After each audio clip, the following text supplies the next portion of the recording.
점령이 이게 쉬운 말이 아닌데 굉장히 이렇게 좁지 않은 회의실을 이렇게 확 메워 주신 방청객들이 많으신 것도 몰랐고, 더더욱 놀라운 거는 우리 윤종수 판사님이 본업과는 틀리게 이렇게 IT 쪽도 이렇게, 사실 저는 본업이 IT거든요. 그러니까 원래 이런 거 공부하고 뭐 연구해가지고 이렇게 월급을 받아가지고 이제 먹고 사는데, 우리 윤종수 판사님 분이 이게 본업이 아니실 텐데 상당히 위기감을 느끼지 않을 수 없었습니다. 상당히 좋은 말씀 잘 들었고요. 사실 가브먼트 2.0 이게 상당히 어려운 말인데요.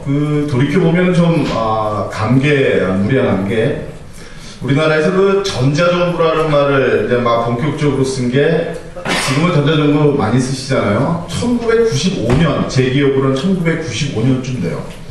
1995년에 이제 전자정부라는 말을 이렇게 쓰니까, 많은 분들이 야 그게 뭐냐, 왜 이렇게 어려운 말을 쓰냐 막 그랬는데, 15년 정도, 사실 15년이 아니라 한 10년 정도 지나니까 우리나라에서 전자정부라는 말을 그냥 자연스럽게 그냥 받아들이더라고요. 이게 아마 이제 가부 2.0, 그리고 우리 윤종수 판사님 플랫폼, 웹 2.0, 그게 이제 어려운 말씀 하셨는데, 사실은 이제 이게 현재로서는 좀 아직 개념화는 안 돼 있고, 한 5년이나 길게 봐서 한 10년 정도의 보편화될 일을 우리가 지금 이제 앞당겨서 논의하고 있는 거가 아닌가, 저는 이렇게 생각을 이제 하고 있고요. 그 사상은 아주 진짜 환상적입니다. 판타스틱한 사상인데요. 정부 서비스를 그냥 정부만 제공을 했는데, 앞으로는 정부가 이렇게 필요한 데이터를 다 주고 그냥 시민들이 알아서 사회에서 알아서 만들어서 이제 공공 서비스를 그냥 만들어가는, 이게 가버먼트 2.0이라고 하는 서비스고, 반드시 이제 이쪽으로 가야 저는 한다고 이제 생각을 합니다. 근데 이제 가려면은 몇 가지 우리가 좀 꼭 성공하기 위해서 이제 고려해야 될 부분이 이제 있는데요. 저는 많은 말씀 안 드리고 그냥 두 가지 정도 좀 우리가 좀 감안해야 되지 않겠는가 생각을 하는데, 하나는 이 가버먼트 2.0이라고 하는 게 이게 서양적 미국식 어떤 사고방식의 이제 산물이라는 점이죠. 사실 이 가버먼트 2.0이라고 하는 그 아이디어는 나온 지 오래됐습니다만은, 이게 그냥 근저에 들어서 아주 이제 각광을 받게 된 이유는, 사실 미국의 오바마 대통령이 이제 들어와서, 보니까 야, 이제 정부를 혁신하는데 뭔가 이제 키워드가 필요하다. 키워드가 필요하니까 그냥 가부 2.0이라는 키워드를 잡은 거죠. 이거 그냥 마찬가지로 한 10여 년 전에 그냥 미국의 클린턴 대통령이 딱 들어왔을 때 정부를 바꿔야겠는데 키워드가 뭘까? 그랬을 때 전자정부라는 키워드를 만드는 것과 그냥 거의 같은 건데, 저는 이제 오바마 대통령이 하고 안 하고 그 문제는 아니고, 이런 사상의 뿌리가 사실 한국적, 동양적인 어떤 이 정부관에서 나오는 게 아니고, 서양적인 어떤 이 정부관, 서양적인 어떤 정치문화에서 나왔다 하는 거를 우리가 확실히 감안하고 접근해 갔을 때 현실성을 좀 높일 수 있지 않을까라는 좀 생각이고요. 또 다른 이제 하나는 이 가버먼트 2.0이 또 상당히 어떤 이 산업적인, 기업 전략적인 측면하고 또 아주 맞물려 있습니다. 이제 대표적인 거는 사실은 애플이라고 하는 미국의 이제 회사가 만든 아이폰이라고 이제 서비스가 나오면서, 기왕에 어떤 가버먼트 2.0적인 생각이 있었는데, 정부의 데이터까지도 이렇게 막 서비스로, 아무래도 이렇게 무슨 아이폰이 됐건 무슨 홈페이지가 됐건 거기에서 서비스되는 메뉴가 많으면 좋잖아.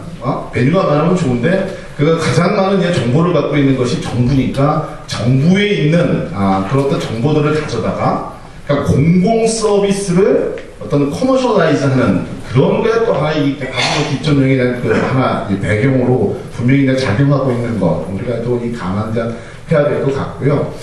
이런 점을 우리가 좀 따져보면서 한국식의 저는 가버먼트 2.0을 만들어 가야 된다고 이제 생각을 합니다.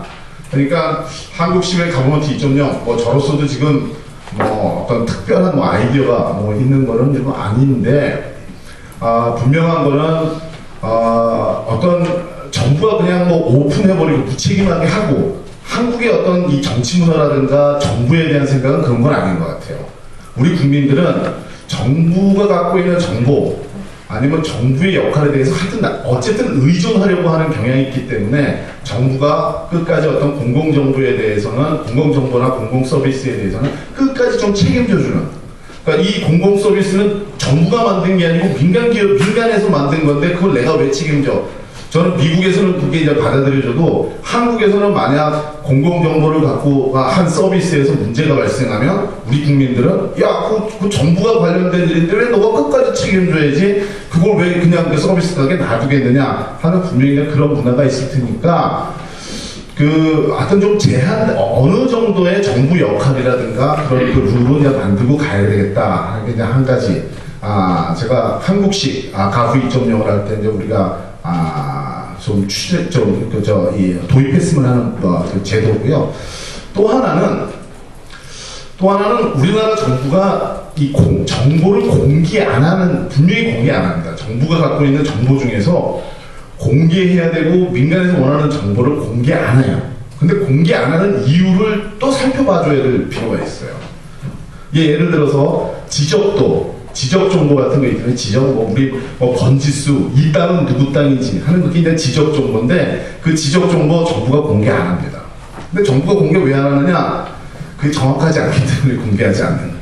정확하면 공개해요. 근데 정부가 갖고 있는 정보가 정확하지 않기 때문에 이 정보를 공개했을 때 있을 수 있는 그런 어떤 혼란과 그런 어떤 이 부작용이 이 두려운 거죠. 그래서 공개되지 않는 정보가 꽤 많습니다. 그러니까 가버먼트 2.0을 하려면, 근데 그런 정보가 정부 내에서는 잘 사용이 돼요. 왜냐하면 정부 내에서는 정보가 부정확한 거를 다 알고 있기 때문에 지적 정보가 됐든 주민 정보가 됐든 무슨 정보가 됐든 그걸 할 때 나름대로 체크 과정이라든가 고정 과정을 거쳐서 문제가 없게끔 사용해요. 근데 그 정보가 그냥 민간으로 시장으로 딱 왔을 때는 그런 어떤 이 보존 과정이라든가 그 제도적인 있던 정화 과정이 없기 때문에 사실 문제가 있을 수 있거든요. 그러면 사실은 좀 이 정부 정보가 틀릴 수 있다. 틀리더라도 발생하는 문제에 대해서는 사실 또 그걸 정부에 묻지 않는다 하는 좀 그런 또 나름대로의 또 그 방어막 같은 거를 쳐주면 아마 정부에서는 보다 더 이렇게 적극적으로 정보를 또 공개해 갈 것 같은 생각이 들고요.